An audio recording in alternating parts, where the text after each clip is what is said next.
The Houthi group recently sent hundreds of its security personnel from various areas in Ib towards the governorates of Taiz, Hodeidah, and Ad-Dala after failing to mobilize more new recruits to join the fronts.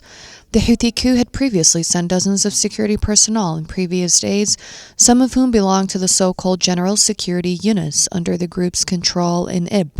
as new human reinforcements towards Hodeidah and Ad-Dala, which are adjacent to Ib governorate from the west and the east. According to sources, most of the elements that the group transferred to the fronts were young men, as it had previously attracted dozens of them to its ranks under the pretext of involving them in working within its security units to suppress any protests. The new reinforcements come as a result of unprecedented Houthi fears of any expected movements of government forces towards areas controlled by the group. A security source in Ib revealed that the group's recent reinforcements from the governorate towards neighboring areas were preceded several weeks ago by the deployment of dozens of marginalized workers in the cleaning sector and prisoners who were released to the battle fronts. The new mobilizations of the group come as compensation for elements who fled the fronts after deciding to stop fighting with the group and return to their areas. The Houthi mobilization comes at a time when Ib and the rest of the cities under the group's control